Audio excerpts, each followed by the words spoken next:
Good afternoon, ladies and gentlemen. I am Rudy, your host for today's webinar. It gives me immense pleasure welcoming you all to the live webinar on a theme of a practical guide to AI-powered customer support. This webinar is hosted by Cyber Media Research in association with Freshworks and HP Inc.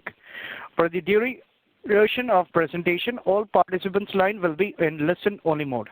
After the presentation, we will be having a question and answer session. Your feedback is very important for us. Please submit your feedback at the end of the webinar. Now I would like to hand over the floor to Mr. Anil Chopra, VP, Research and Consulting, Cyber Media Research, who will share his insights on Be Unstoppable. Mr. Anil, you're welcome to the program. You're now ready to begin. Hey, thanks, Rudy. Good afternoon, everybody, and thanks for joining us in on today's webinar. I'll just spend a few minutes, briefing you about what Be Unstoppable is all about, give you a bit of an overview of why we're doing this, what is it all about, what's in it for you, and then we'll get on to a very interesting topic which is on everybody's mind today around AI-empowered customer support. So just to kind of give a quick overview, I mean, if you kind of look at the market, what we're seeing is that there is prediction that the IT spending is expected to increase this year, which is very good. I mean, because today nothing is really possible in this digital world without using IT. And the good news is this actually is good news because tech spending is continuing to grow in India across the board, whether it's consumers or businesses. And moreover, when we, speaking of growth, the growth is actually happening much beyond metros as far as the locations are concerned. In fact, according to research, the world's top 10 fastest growing cities in terms of the GDP from this year till about 2035 are all based out of India. Now, this is a research done by an international organization, and that's very, very encouraging news to see that, India has all the top 10 fastest growing cities in the world. Now, although there are other forecasts as well, which contribute to the growth, but they're not all mentioned here. But they all predict kind of very high consumer spending that are happening in a lot of the cities beyond the metros. Whether it's infrastructure industry development is happening in all these cities, and that is bringing in a lot of new opportunities to a lot of the organizations there, or to anybody who intends to move into those cities to kind of set up a new business and expand their market of existing businesses. So there is a lot of growth. Moreover, another very interesting insight is that if you look at all the SMEs in the country, they are divided into about 49 high growth industry clusters. And it's these 49 high growth clusters which contribute to about 77% of India's incremental GDP growth. Again, I mean, if I look at it, all fingers are pointing north, which means that there is growth happening and immense opportunities across industries. They are going to contribute significantly to the country's GDP, which actually is all spelling good news. Now, obviously, when you look at a lot of these companies and beyond metros, they're unlikely to be, majority is unlikely to be large enterprises. They'll be either small or mid-sized enterprises. Now, when you are a small or mid-sized enterprise, you are constrained with a lot of factors that will kind of constrain your growth, in terms of whether it's, the right knowledge or any kind of financial advice or even financing for that option, for that matter. Skill sets or getting any kind of mentorship. So there are multiple challenges that contribute and that kind of hinder this growth, which this segment has to really, really cope up with. They have to really deal with it and, kind of overcome it and continue on their growth path. Now, which is where, Unstoppable actually really comes in. And that's what this whole initiative is all about. So if I look at this is a quick overview slide of what this whole platform is all about. One, it's a digital platform, which is a portal, which comprises of a lot of information that is of different, information for different types of people, whether it's business owners or it's functional heads or even IT heads or, managers. And the kind of topics are divided into whether it's business and strategy or, skill development and, knowledge sharing, or even there are people who are there for mentoring and providing any kind of mentorship advice. You can post a question and to a relevant mentor, and they can kind of, and or rather we can kind of get it answered by that mentor. And of course, there is financial advice as well, and we have a partner on board for finance, which is Kotak. So there is portal. Plus, of course, we continue to do webinars such as this one on a wide variety of topics, some of which I'll just come to in a minute. Mentorship I just explained already.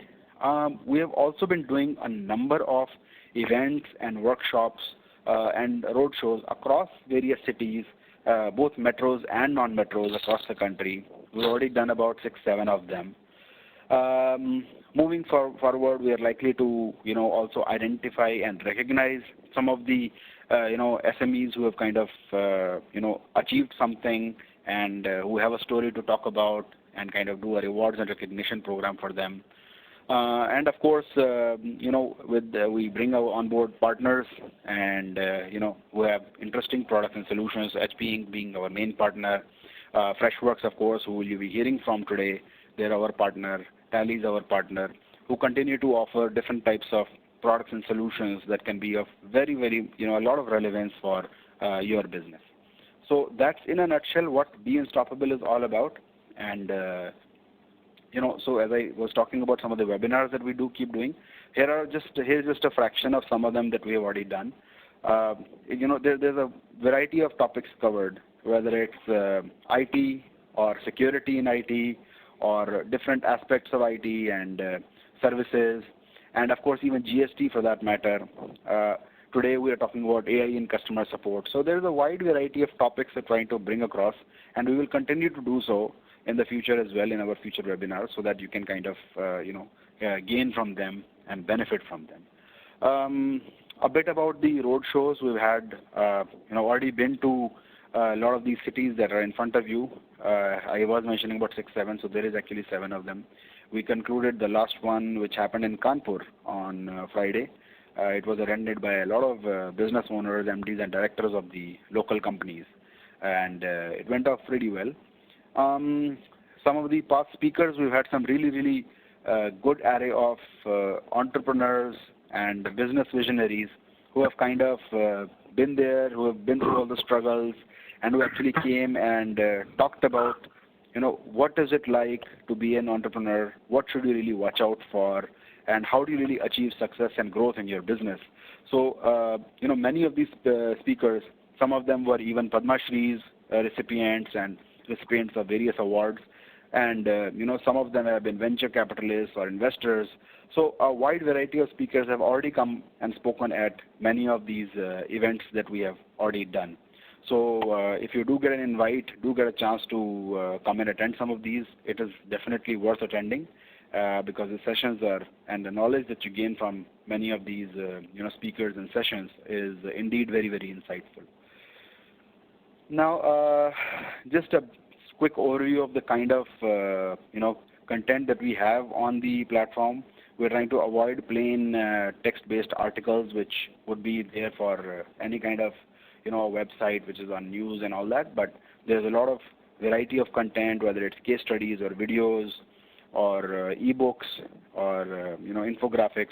There's a lot of this kind of content that you'll find, which can be of a lot of use for many of you out there. Now, all this, of course, is strictly connected with the fact that digital adoption today is soaring. It's really, really growing, whether it's the number of smartphones, whether it's the total number of internet users, or the number of cashless transactions that we're seeing that are happening.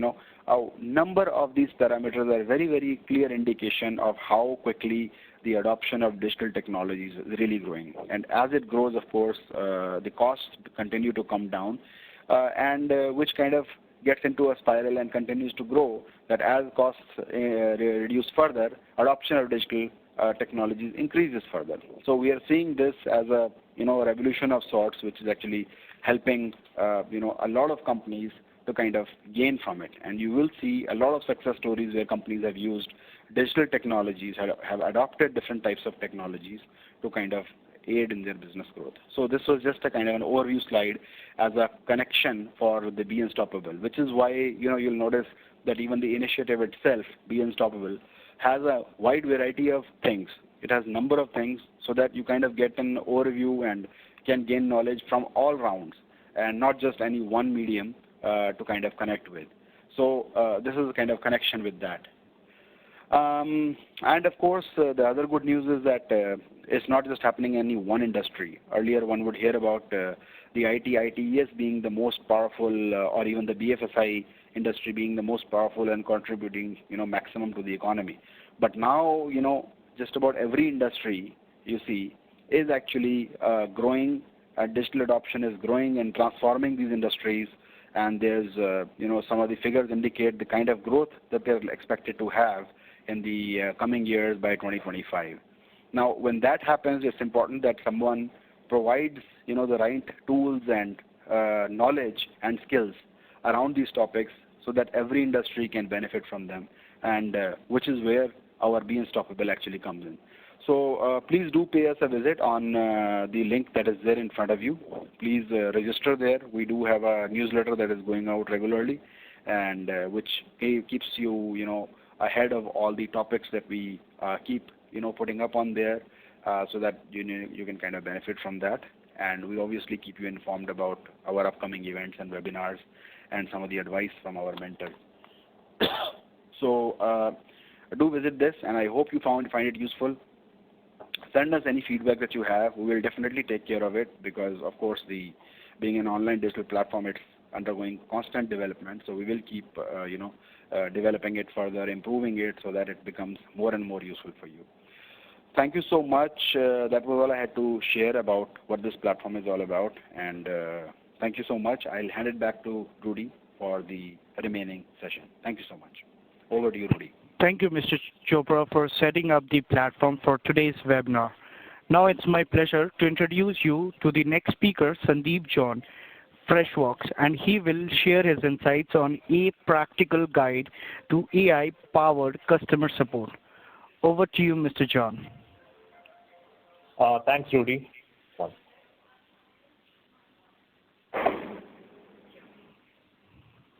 Excellent.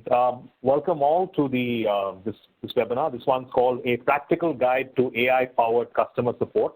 I think the whole topic of AI is very intriguing. A lot of us are quite curious about what AI is, and a lot is being said about AI itself. But I think what we've tried to do in this presentation is try to break down what AI is in simple terms to understand some of the functionality of AI itself and how it can actually be used in most companies, how companies today are using AI per se.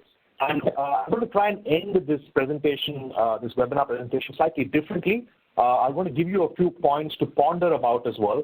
Obviously, a lot of you might be considering AI or might be even at different stages of your AI journey today, or some of you might be just curious to know what this is all about. So I think I'll try and answer some of those questions. Let's moving on. So a quick one here. I'm going to start with a small quote. This one is from Mark Anderson of the Wall Street Journal. It says that software is, in fact, he made this statement back in early 2011 when he said software is eating the world. This was kind of at the juncture where Google acquired Motorola Mobility. In fact, HP themselves were investing a big portion of their monies in software versus PC. And we also know about Mark's bets, right? So Mark made some early bets as a VC, in fact, with LinkedIn, Facebook, Groupon, and Skype and whatnot. But we believe that this is changing now. In fact, it's moving to a stage where ushering in this new world where we talk about AI technology actually eating up software that's eating up the world. And this really makes a lot of sense from a larger perspective because if you think about it, right, sample this. You get up in the morning, you go onto your phone, you get the weather, you know the traffic updates, you're able to pay your bills through your phone. You can order flowers, you can order groceries, for example, just sitting in your house. A chat bot literally can do several things which it could never do before, make your life so much simpler and much more easier as well, right, through these virtual enough conversations. So what AI truly does is really offer a collective promise and reality of automation and intelligence from just technology, simple technology. And we need to understand that, in fact, brands, well, a lot of the companies perhaps who have joined in today, need to understand that you have AI can actually make you flourish or fail if you don't, and you better start trying to think about implementation of AI in whatever you try to do today. Because believe it or not, AI is everywhere, AI is here and now, so either it's flourish or fail for companies out there. Now, what a bigger question to ask is, all this is fine, Sandeep, all this is fine, but do I really need AI? And that's a very, very pertinent question. Let me set some context for you, right, in terms of whether you need AI or not. Now, at Freshworks, by the way, we're a customer engagement software company. We did a survey across a large group of consumers today to get an understanding of what they think about demands today, right? So some interesting stats here. 47% of consumers have very higher expectations from services than they did previously. By the way, some of these stats are from India. So this is not we did a global survey, but we also took a portion of that survey coming significantly from India, because my assumption is that a lot of people have joined in from India today. So people expect, 47% of people expect much more from brands than were delivering last year. In fact, 34% of global consumers, this one's the global part, feel that most valued aspect of service is anytime support, anywhere, and on their preferred channels. In fact, one of every three global customers today use 3 or more channels. Just think about it. It's a simple sort of statement to think about. Even you, for example, if you had to order something or you have to make a call, how often would you just go send an email to a support portal, go out there, chat with the bot, maybe even pick up the phone? In fact, we started using the phone less and less as we progress today. Because customers want everything now. You and I are customers. Right? We use a lot of consumer today for whatever that we do. We want customers, or we want on-demand, we want real-time stuff wherever we are. Everything needs to be just a click away. And we, as customers, we just want to be able to find the information that we're looking for quick and easily, right? And we expect services. We're not content with services being 9 to 5 anymore. We expect round-the-clock. We know these kind of situations before. We require accurate answers, and we require resolutions to be extremely speedy, right? Because, in fact, 3/4 of online customers say that they expect help within the first 5 minutes. I mean, just think about how long would we wait if we're calling a bank to speak to someone? How much patience do we have? Do we just prefer to just go on the IVR or just go through the app or whatever works? So customers' demands are changing, and companies need to be cognizant of that fact. So do remember, when AI and chatbots are there to help you with your support. But do remember, it is not a complete transformation of what you're currently trying to do. So keep that in mind as well. And I'll try to take you through that as we move along this presentation as well. Now let's look at the real applications of AI, right? So AI can help you solve. AI can help you avoid. AI can help you route and assist. Like for many implementations, I like to call them improvement projects that use AI, right? So we've seen with our customers, we've seen the 4 major ways that they can work with. These are really the 4 major ways, right? AI can avoid a large number of inquiries or tickets from landing in your support desk. AI can literally deflect an already asked question by presenting some kind of an automated solution. AI can route an inquiry to the right person at the right team at the right time. Somebody who's a specialist to handle that particular query as well. And AI can do the whole job of literally assisting in that resolution, right? You can literally almost to some extent possible save the human element in that and keep the human element for complex queries, and literally all your N1 queries, the simple ones, can literally be solved by using AI itself as being a bot. So just if I had to borrow, let's say a quote from Julius Caesar in this specific aspect, I'd probably say, I avoid, I deflect, I route, and I assist. That's probably what an AI bot of Julius Caesar might possibly do. But let's look at this from a practical aspect. Like, what does this actually mean from AI to solve tickets? Now, I'm going to take you through a small use case, a real-life use case, in fact. I would call it semi-real-life use case because this was a part journey that somebody else within the company had possibly had done. This was a visit to the London Zoo. I'm not sure how many of you have been to the London Zoo, but let's say, for example, any kind of zoo that exists today. So when it comes to the zoo, simple thing, all you would do is, as a family, you would decide, hey, listen, let's just make a phone call and let's try and book tickets for our entry to that zoo. With the London Zoo, for example, if those who've traveled know you have to kind of buy tickets. It's generally with all these kind of things, you go online and buy it. It's probably much more cheaper than going to the venue and possibly buying it as well. So to see if potential tickets are available, to also see a few other things. Is the place actually open today? Is it on holiday? What's going on in that particular aspect? look at this. This is like a real bot in terms of helping customers with better customer service itself, right? So you can literally put things as, hey, you can talk to the bot. And in this bot, believe it or not, is the bot's called Dumbo. And you talk to Dumbo and say, hey, can I help you today? And what's the best time to visit? So the Dumbo, sort of the bot comes back to you and says, hey, why don't you visit between 9 to 5? Because that's pretty much the opening time. And you can actually ask the bot several questions. Now, I want to bring in a very important point here, right? Now, this bot works really well based on the kind of data that is fed in. Now, it's not necessarily that all bots will work quite seamlessly. It's the amount of data that's supported by the bot itself that can allow you to pose interesting queries. So, for example, let's say this bot is really intelligent. It's got the right kind of data. You could even possibly ask it questions. When do you think is the best time to visit the zoo when there are going to be lesser number of people? Now, that's interesting. Now, not every bot will answer that question. If you have the right amount of data, it potentially can. So you need to train your bot with the kind of queries that it needs to answer, how to answer particular queries. And intelligent bots typically learn. Now, to move on to the next one, how to avoid tickets, right? Now, if we take the same example of, let's say, traveling to the zoo, a classic example is, hey, listen, I need to commute to the zoo. What do I think is the best potential way to commute to the zoo? Now, you can choose one of the best use cases of somebody actually trying to use this brilliant use case of AI is Uber. I'm sure several of you all have tried Uber, whether it's Uber, Ola, name any kind of cab service as well. Ideally, what Uber is, I don't know how many of you have actually spoken to somebody from Uber or Ola. I don't remember last. I mean, I think the most we probably do, at least I've faced that on a few occasions, maybe we call the cab driver or the cab driver calls us, particularly to get to the specific slot. But in a lot of cities, I know that doesn't even happen. You have almost zero interaction with the person from the other end. You never really call their support. In fact, if you think about, let's say you have a refund request, for example, from Uber, where you've been charged something that you're not supposed to be charged, you can do that entire process online on your phone. So in fact, a simple use case there is they put a bunch of queries, a bunch of knowledge articles, as one might say. So as a customer, as a user, I don't need to talk to another human being. I just go there, go to the bot, go to the application, put in the required whatever details, and everything gets processed quite seamlessly. So the classic example of how AI can work literally in your real life as it is. Now we've got a back scenario. So let's imagine, so we're going through this entire phase of going to the zoo, caught my cab, reached the zoo, but now the show is cancelled. Now that's obviously going to give someone a potentially bad experience in terms of what that means.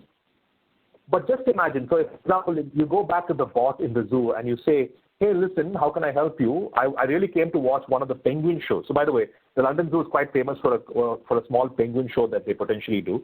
So and the problem with these kind of penguin shows is that it doesn't always happen. Sometimes they might cancel it based on the weather because it happens in the outdoor. So what can one do? So one goes to the bot. One doesn't even need to go talk to the person there and say, hey, listen, what can I get a refund of my tickets? The bot actually can help you choose another date. The bot can say, hey, can I move this to another potential date? So almost non-human interference in this entire thing. For example, if you are in the UK, if you're living, let's say, outside of London, and you decide, hey, listen, I don't want to travel so much. I'm coming all the way from India. I'm living in a place outside of London, and I've come specifically to watch this penguin show. I'm here for another day. Is it possible for me to potentially get accommodation around the areas or surrounding areas of the London Zoo? Now, the bot can even help you with that. This particular instance of a bot can actually tell you, hey, listen, Sandeep, there are 5 accommodations within a radius of, let's say, 0.2 kilometers or 0.3 kilometers from where you are. Do you want to potentially look at rooms there? I can talk to the bot. I can literally book my entire accommodation and whatnot right through the app right then and there. So just think about this. I've come to this particular area, and potentially I've accessed whatever I need through the chat, through the bot itself, and the bot has been able to help me book through my entire experience. So my entire experience, despite the fact that a show has been cancelled, has now become a nicer experience than it was previously. Right? Now, another thing to look at is how one can route tickets, and I think I kind of mentioned this earlier on as well. Routing is a very important aspect of tickets because, simple, if you try and have a problem, if you have a specific query that you have issues trying to resolve, if the AI is built in such a way through your chat and through your interface per se, a particular ticket can go to a particular specialist. Because, for example, in certain companies, certain people are assigned certain jobs what they're very, very good at. So ideally, you want your query to go to the specialist and don't want it to be routed through across multiple people before it particularly lands. So I think that's very, very important. That's where AI can beautifully help. I'll just take you through one aspect of that. So for example, at Freshworks, we've built something called the Omni Route. What Omni Route does is that potentially, irrespective of what channel you come from, and you can see the multiple channels that we put out there, you've got things like Facebook, you've got Twitter, you've got messaging, you've got email through the mobile and through whatnot. And this entire thing goes through something called the Omni Route. Now, through the Omni Route itself, it literally goes, things are assigned, or tickets, or say queries are assigned to specific individuals based on the current load that they're carrying. So, for example, if somebody there's to some extent load balancing, if somebody is inundated with a lot of tickets that he's currently using, this potentially makes sure that the right amount of load is with him. It also tries to find out, is that person good at something? For example, in this particular case, this person says, hey, I'm not very good with too much of phone conversations, but I can do much with social, I can do a lot more with emails. So irrespective of what aspect that person is a specialist in, then the query gets assigned to that person. That ensures that the experience at the other end is seamless. That ensures that the experience at the other end is quite great. So that's what the beauty of something like that can do. Now to look at one more aspect of this is how AI can assist agents, right? This is very, very important. Now we've always been looking at this from a customer point of view. So as a customer, what kind of experience do I have? How can I make my life seamless? But what about the agent, the person on the other end or the receiving end of, let's say, a query or a ticket? Can AI truly, truly help this person? Very, very important. So the beauty of AI is that if the AI is built the right kind of way, it can pull up all contextual information about that particular query, about that particular customer. So you, as an individual on the other end, as an agent, has complete context of everything that's happening. So for example, in this particular use case where I was in London, I had some issue with the bookings, the show got cancelled. This person, and the next time, for example, I decided to come to London and said, hey, listen, I want to visit the zoo. The agent on the other end will have all that context, will know I in fact stayed back an extra day and I watched the penguin show. In fact, this whole thing, the agent will actually go and say, hey, listen, Sandeep, would you like to watch the penguin show again, considering you've come back again, or are you interested in something else? Because I know you like the penguin show. So the level of context that AI can bring from an agent point of view is brilliant. Because just imagine this, right? The simplest, easiest way to understand where context could be a problem is that, let's say you're in a bank, you're talking in a bank, you are in a place where you're having a banking query, and let's say you're trying to get passed on to a particular agent, right? Now you have a specific query and you want to be passed on to a specific individual in a bank. Now every time you don't have to repeat yourself. And a lot of us, in fact, I personally have had to repeat myself several times with the same query to different people within that same organization itself. And that kind of becomes frustrating. Now we can't really blame the agent on the other end in that case because they perhaps don't have any context. This can potentially solve for that, right? This can really give you the context that it needs and really help agents on the other end to serve better, to do a greater job in terms of delivering the best experience. But that's all that matters, right? End of the day, despite the fact that, let's say, one had a canceled show, got rebooked on the next day, or perhaps watched the show on the next day, as you can see here, my experience, despite the fact that something got canceled, was still good because the agent on the other end was able to deliver the right kind of experience. I, on the other end, had a seamless experience because AI, through my chatbots and through whatnot, made everything quite seamless. I wasn't on the phone for several hours talking to several people trying to solve several queries, but this literally made the whole thing seamless for you. So the power of AI is quite evident. AI is here. AI is continuing going to be here. At what level are we going to take it up to us? That's the big, big question. And I kind of want to round it off, right? I'm going to kind of close the whole thing here by saying, are you able to get started, right? It really, I think a lot of this depends on the kind of organization that you are. A lot of this depends on what stage of your AI journey that you are in. I think one important aspect of this whole thing is to think big. You can think AI from a larger perspective, but potentially you should look at it possibly starting small. You don't need to start it at a very large scale because, and there are a lot of reasons for that, right? Because AI really truly works when you have the right kind of data, when you have ample amount of data sets, before you can potentially start, right? So that's, and I'm kind of going to end the session with this. I think what I tried to cover is basically what AI could do for you within a customer support environment. You could see how AI could work in multiple aspects and multiple perspectives, and see from a live use case of how that can simply work. Simple things that AI can do. In fact, we're using it every day. We don't even know that we're using it every day. But that's the beauty of it. That's what you can do. The wonder you create for your customers in the end. But I want to leave you with a few points to think about, right? I know we're going to have a Q&A session very shortly, and as Anil mentioned, please post your questions on the chat window if you have them. A few questions for you to think about. Take away your AI journey is, where do you think customer support is today? And where do you want it to go, right? And I've had a lot of queries that people say, hey, as a market, we're probably not ready for AI. That's not true, because your customers today probably want a more seamless experience. They want better experiences. So are we ready today? Where do you think AI potentially can help you in your support environment? I gave you the use case of in a London Zoo, the chatbot to get one's query solved, or the chatbot itself, as intelligent as it is, can give me insightful data to make my entire experience seamless. How to something like a simple application like Uber is able to deflect all of its support queries literally and get everything done through the app itself. Another interesting question, I'm going to try and answer that as well, particularly the third question, which is very interesting, is do you think AI is going to replace your agents, or is it actually going to assist them? That's a very interesting question for you to think as well. The truth, and I'm going to give you a sneak peek, is it's never really going to replace your agents. I think it's really going to be an added benefit in terms of what it can do for your agents itself.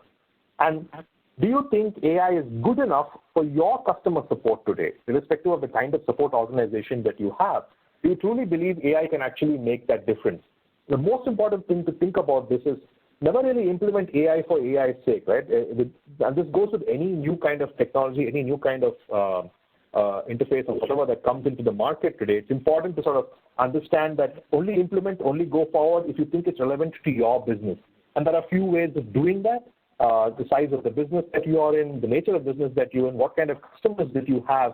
But it's almost very important to think about the fact that, listen, if not today, then tomorrow. If not tomorrow, then day after tomorrow. But you have to think AI at some aspect as well in your business, irrespective of the kind of business that you particularly operate in.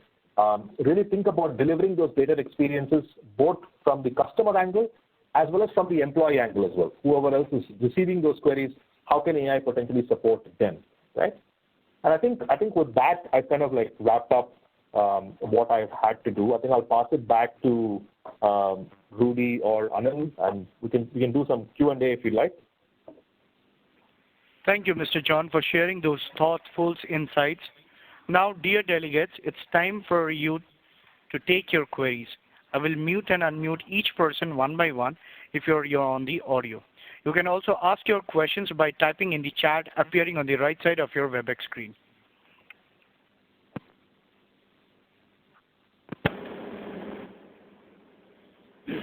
Hey, thanks, Rudy. I think a couple of questions did come in while Sandeep was presenting. Hey, thanks, Sandeep, for the great insights around AI-powered customer support. I'm sure that people got a lot of business just insights from it.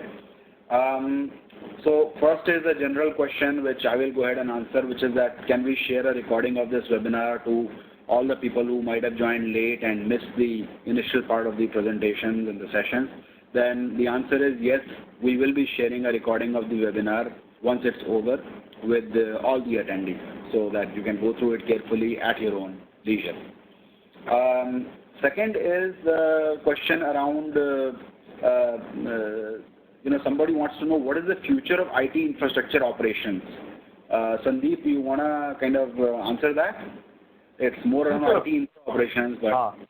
Well, I wouldn't entirely, when you mean future of IT, maybe if that person can like little more elaborate about, sort of give me more details about that question.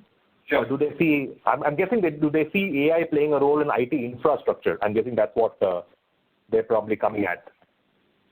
Yeah, so maybe this person can actually go ahead and kind of, again, elaborate more on the question, then we can take it up later. But in the meantime, I will continue with the rest of the questions. So another one is around how do, how can AI get customized for each business? Obviously, an AI solution has to be customized for each business, right? It cannot just be a generic solution. One size fits all doesn't really work here. So you want to talk about that? About how do you do customization? I think it boils down to the nature of business that you're in. As Anil said, there is no one-stop solution with AI, right? Neither is AI like a panacea for any kind of business or any kind of support problem that you're trying to solve. I think it's important to understand the nature of business that you are in, the kind of customer queries that you're getting. How are you getting these customer queries? Who are the kind of customers? Where do they interact the most? Like I mentioned, right? So it depends on the channels as well. So there's also this. I'll break one other myth as well, right? So there's always been this phase about omni-channel, multi-channel, and a lot of these words keep coming about. The classic case of that is, for example, today people are multi-channel and not necessarily omni-channel. I'll try and make that a little more simpler for everyone. Multi-channel is people being literally on all channels. Omni-channel is the ability of all these channels potentially to talk to each other to solve a query.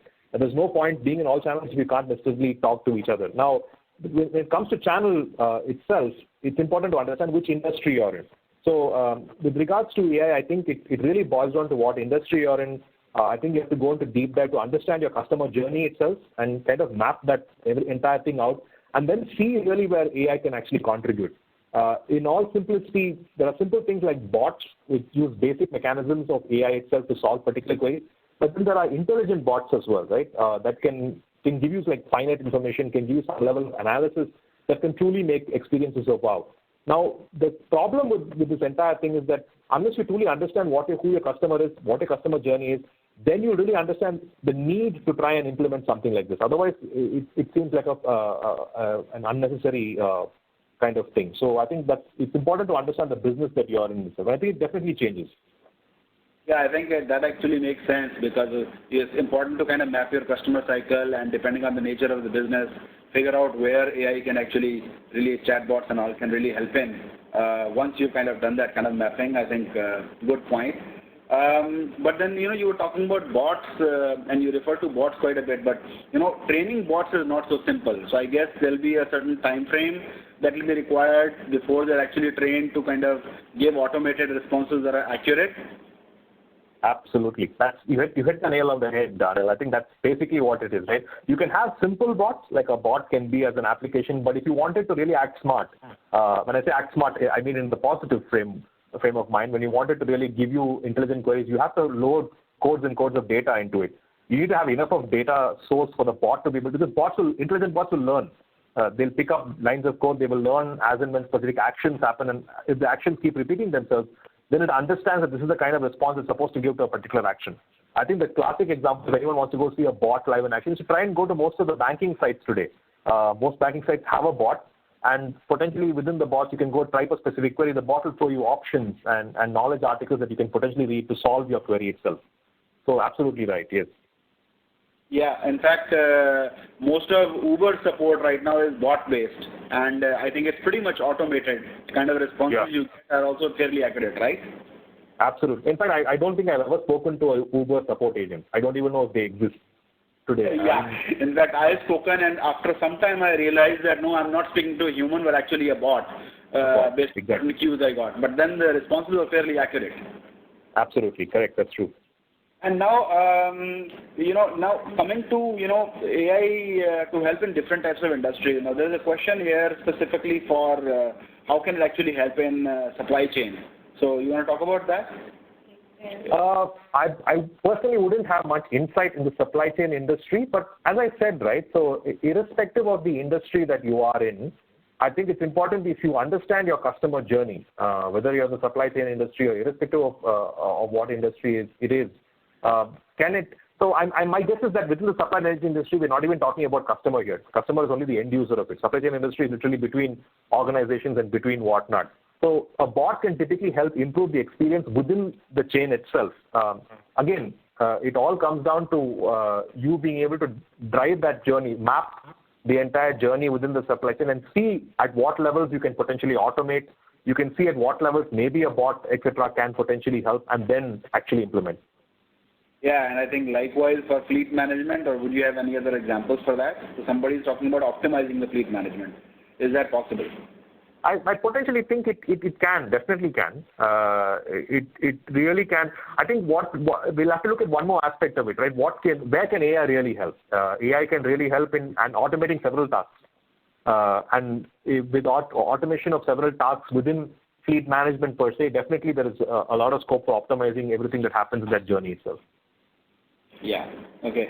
Now, somebody wants some suggestions on an incident response plan and its format. Is there a best practice framework for incident response, and how quickly can it be responded to and all that? Are there any best practices to follow? Not that I know of. So my guess is that when they say incident response plan, I'm interpreting this as when somebody has a query, there's a problem, does that get logged in as a ticket? Does some agent particularly solve it? Is that what we're talking about? I'm guessing that's what it is, right? Yeah, I suppose so. I mean, obviously, I think if it's about incident response, if it relates to a chatbot, I guess. Yeah. I think typically what happens so I think classic example is even that this use case I spoke to, right? There was an incident, the show got cancelled, and I literally got onto the chatbot and said, listen, the show was cancelled, what do I do? I need then the bot immediately provides the option saying, hey, do you want a refund or do you want to be scheduled? We should do it another day. Bot can literally make this, it's a bad experience, it's literally an incident because it's a negative aspect that has happened, but the entire experience can be made seamless without even talking to the agent, without going to anybody else.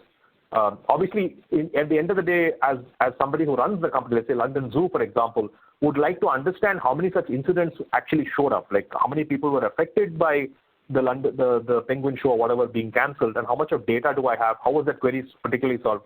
Did somebody actually eventually want to talk to an agent despite the fact that the bot gave him potential options? So those insights are valuable, but I think from an incident point of view, I think it's the best thing you can do. Now, a tricky thing here is that obviously, as I think even Anil mentioned this earlier on, if the bot is not smart enough, it can go the negative way as well, right? So sometimes there have been cases where you'll be talking to the bot and you'll want a particular thing, the bot throws some other option. And it keeps happening. And then after the point, you're saying, hey, listen, I just want to talk to an agent. I'm done dealing with the bot. So I think it comes, especially with implementing of things like bots and AI and whatnot, I think it's important to understand, do you want an intelligent bot or do you want a bot that's fairly straightforward? Because intelligent bots require data. And without data, there's no point in having something that's intelligent at least. Yeah, and I think somewhere down the line, even if it's an intelligent bot, it should be able to kind of refer to a human if the caller or whoever is asking. Yeah, correct, absolutely. Otherwise, it just gets into an indefinite loop, and that can lead to a negative impact as well. Absolutely. So I think another question was there on crisis management. So that is pretty much, I think, similar to what you talked about as far as the bot example is concerned. Just to kind of add to that, if it's about crisis management in a manufacturing setup, then there is preventive maintenance measures, I think, where bots can keep track of the sensor data and kind of warn you early in case a machine is about to fail. So those solutions do exist and they can actually help you in a manufacturing setup. But as far as customer support is concerned, I think Sandeep has given a pretty well-rounded answer on what can be really done if there is actually any kind of crisis or any kind of plan. Now, Sandeep, there's another question on what do you recommend as the best platform for AI solution, like on AWS or Google or Azure? So, I mean, I'm going to say AWS because we use it today. A lot of what Freshworks is built on AWS per se. So, I mean, just a quick introduction. So, I don't know whether I mentioned it earlier on as well. Freshworks, we're a customer engagement platform. So we help several companies with their AI solutions as well in terms of what they're trying to solve. I probably rephrased it wrong. I don't think we help companies in AI solutions. I think what we do is try to help companies deliver greater experiences for their customers. This could involve AI, may not necessarily always involve AI. But in terms of that, that's who we are. But if you're looking at the platform, I would say AWS only because we use AWS. I'm sure there are other platforms out there that can potentially help with what one wants. Okay. Can AI actually be used to manage IT infrastructure services? I would imagine so, right? So when one says IT infrastructure service, my assumption is that with any service, you have things like service catalogs, you have things like query management and whatnot. And if the AI solution or the AI bot can potentially help with that. So I think definitely yes. Yeah, and just to add to that also, I think definitely AI can manage IT infrastructure services. It depends upon which part of the infra you're looking at, and also depends on how much of AI is actually built into the solution being offered for the infrastructure service. So for example, if it's backup infrastructure, then the software has to be intelligent enough to actually, kind of monitor the logs and take action depending upon the kind of, response it's seeing. So there would be actually solutions for different types of infrastructure services, and provided the solution provider has AI built into their product. Correct. Yeah. Now the question is coming back on the supply chain, the fleet management bit. I think further this person has clarified is how would the tracking mechanism actually work in a fleet management kind of a situation? I think that was the more. Yeah. Okay. I really wish I had I'm not fully familiar with the fleet management industry, so I don't really know. That's probably the honest. I'm probably more from, if somebody told me something about from the customer support side of things, I'll probably have a better answer in terms of how one can potentially manage using AI. But I can get the answer. I mean, I'm sure we have your contact details somewhere. I can find out internally and see how potentially within fleet management itself we can potentially use AI. Yeah, we do have the contacts of all the people who are putting the questions, so I can pass it on to you, and you could probably get back to him after this webinar. I will. Yeah. Okay. So this question is again, I think referring to your last slide on whether this kind of solution will actually replace agents. Can it or will it replace agents? And that's a great question, because I think that's more from the angle of, I think a lot of people today are very skeptical about AI, probably because of that, right? I think really what's going to happen is AI will truly blend the human's ability and what AI can potentially do for you, right? Where things like complex queries, it goes to the human being on the other end, and simple queries the bot can potentially solve. Is right? Literally, I think it will become an augmented skill that one potentially has. So I definitely don't think it is going to replace human beings. I think it will only aid human beings, help them with better responses, give them greater context, and help actually deliver those greater experiences which we probably weren't able to deliver before that. What AI possibly lacks in human empathy and emotional intelligence, that's where the human being comes in, right? Because at the end of the day, sometimes as an end user, you might actually want to talk to a human being just because he's listening to the problem that you potentially have. So I think I think eventually greater companies will have that kind of blended approach, which uses a combination of human being and the bot, but definitely not going to replace human beings. I don't think that's going to happen. I think it just raises the profile of the person at the other end, where simple L1 queries are potentially solved by the bot, and L2 queries and above are solved by the human being itself. When I say L1, L2, I mean simple queries and sort of complex as they keep going along. Yeah, I think what you said makes perfect sense.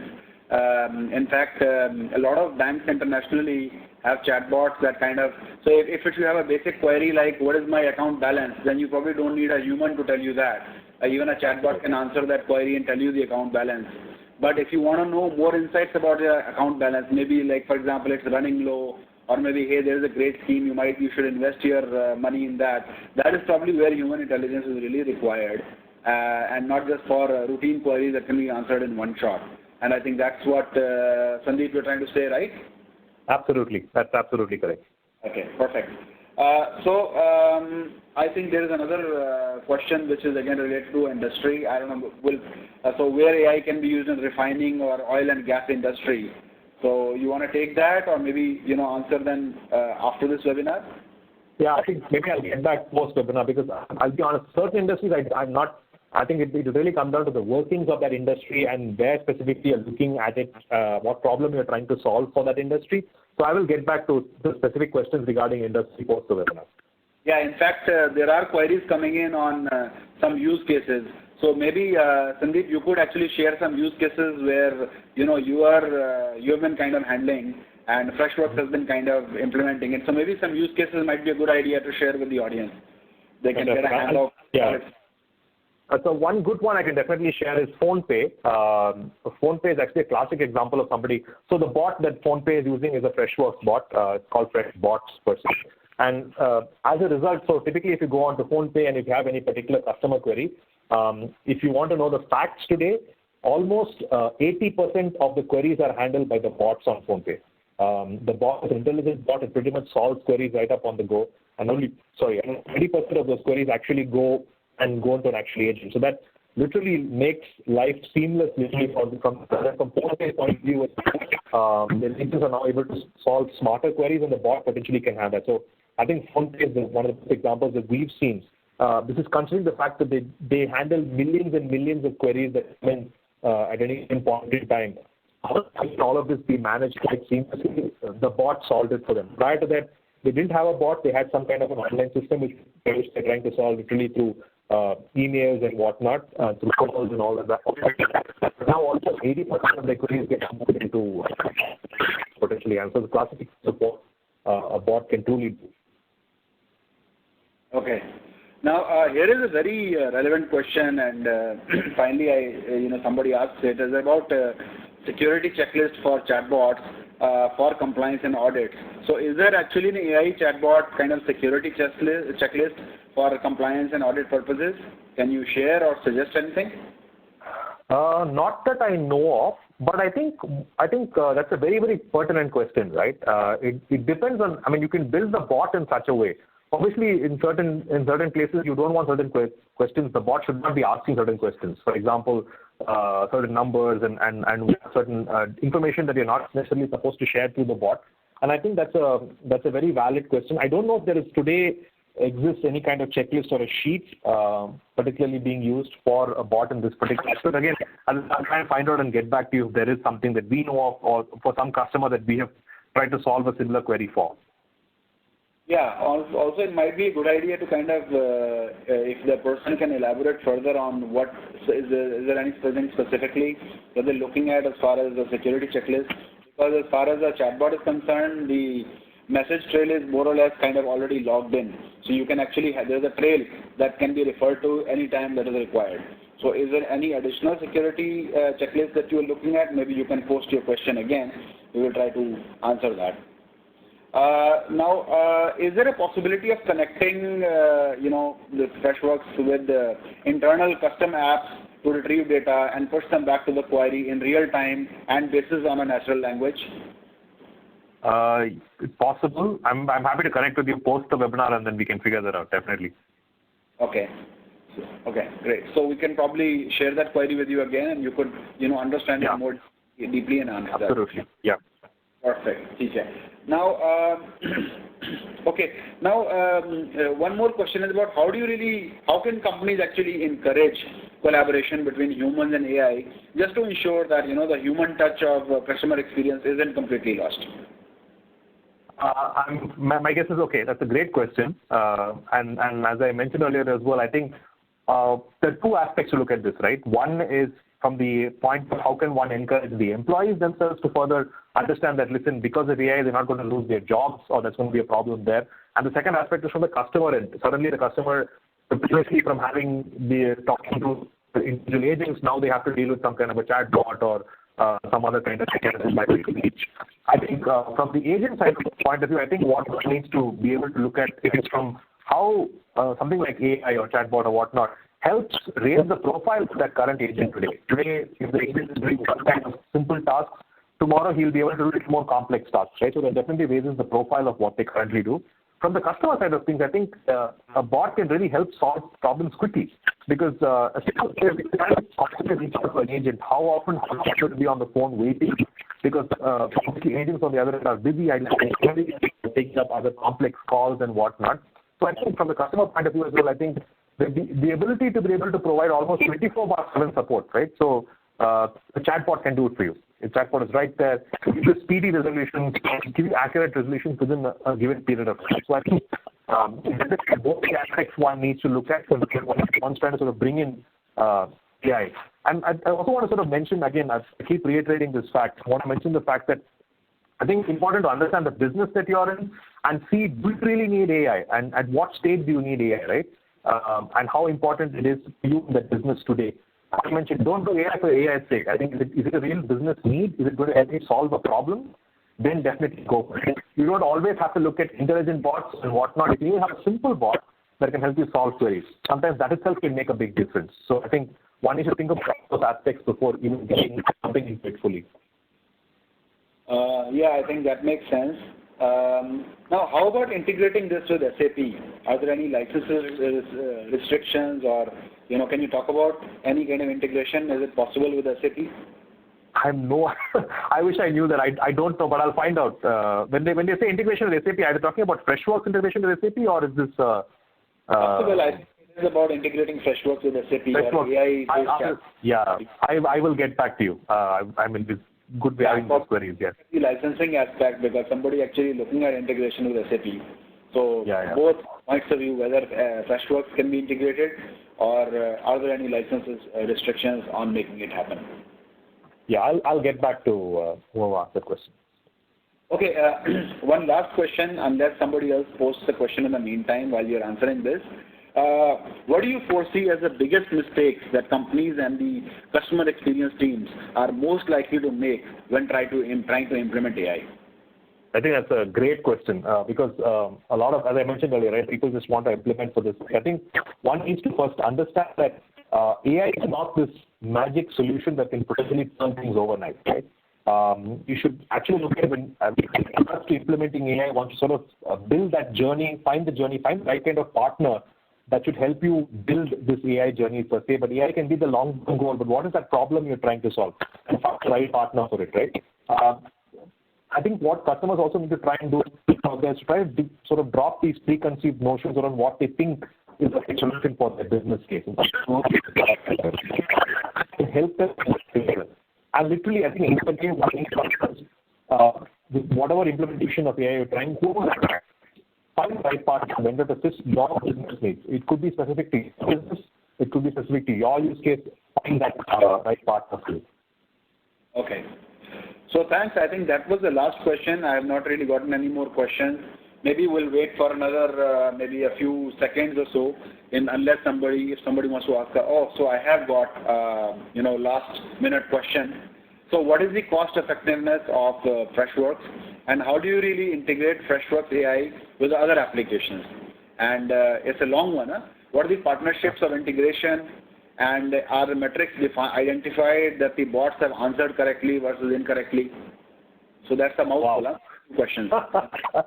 Okay, that's a big question in terms of what we're looking at. In terms of integration, yes, Freshworks, we've got multiple integration partners, and I think what I'll do is for the better use of time, I'll probably connect with person as well in terms of understanding individual requirements in terms of what is in terms of integration. I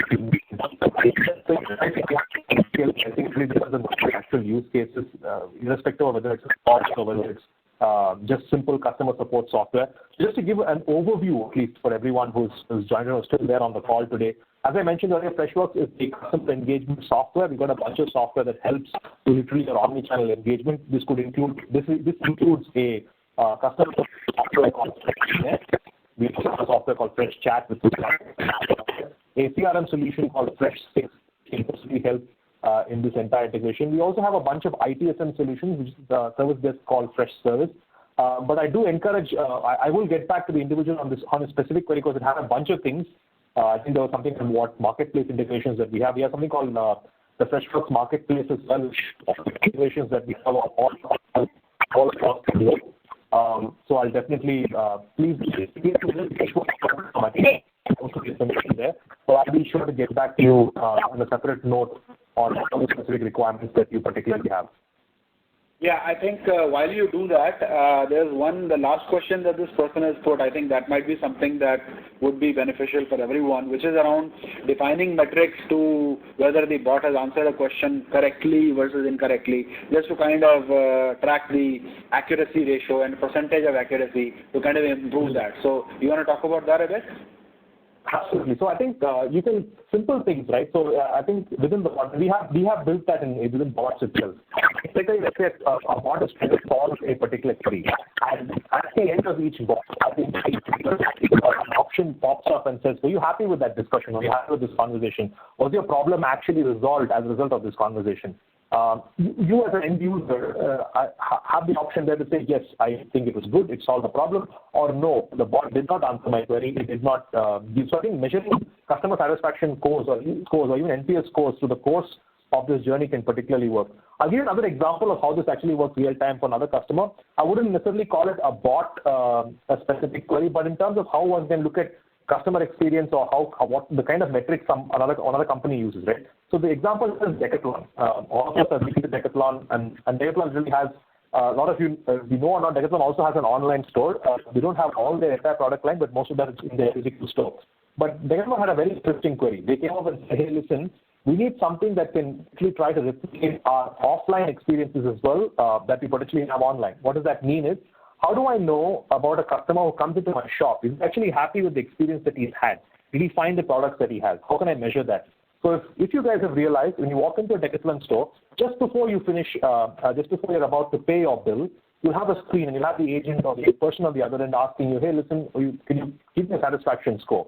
Now, obviously, you'll have the three different kinds of, one is a front face, one is a smile face, and one is kind of a medium kind of face that's put out there. Let's say, for example, you weren't happy with your experience and you just said a negative whatever experience.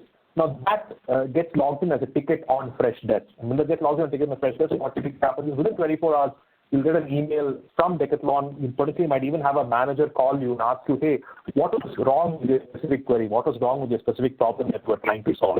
So I think that's a classic case of how simple that it can be in terms of being able to track customer experience, customer satisfaction, your NPS scores. And you can do that with the chatbot as well. The moment the conversation is done, I like it or I don't like it or whatnot. Okay. So there is a last question, although I have asked for further clarity on it, about can we use it for SEO business online? Now, are there any cases of using this for SEO in an online business? Using for SEO, I don't know, but a bot work well, for example, if you're trying to acquire new customers, if that is the intent. A bot can be predictive. For example, if you're on a website, Freshworks, for example, as a company can help you with something like this. If a potential prospect is on a website, he's on a particular page. Let's say he's on the features page, and then he decides to go on to this, the cost or the pricing page.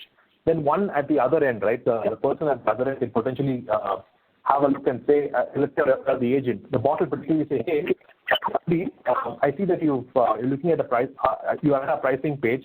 Are you looking at potential discounts, or is there any particular plan that interests you, or any particular features that interest you? So the bot really picks up on that intelligence after a particular point in time. So as a user at the other end, I would mind having someone and say, yeah, I'm looking at this particular feature. So the bot can literally help with that. So that's potentially what it can do with acquiring new business itself. Okay. Yeah, that's I think useful, and possibly does answer the question. I think that's what it actually means, to be able to use chatbot for online business. It can actually aid the business. So that's actually absolutely, yeah. That's a pretty, I think, a useful feature of what AI can actually do.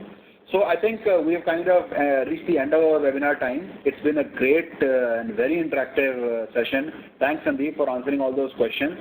And I'm sharing all the questions with you that have come over the chat window, so that you can pick the ones where you mentioned to get back later, and you could probably do that once this webinar is over later on, maybe in the week or something when you get time. Sure.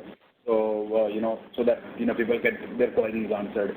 So with that, we come to the end of this webinar.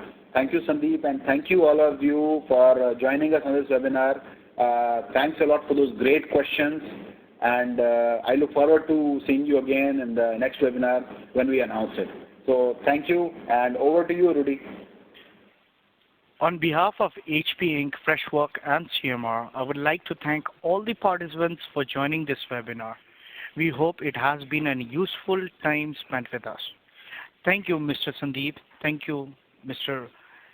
Chairman. Thank you for joining the call. Wish you have a great day ahead.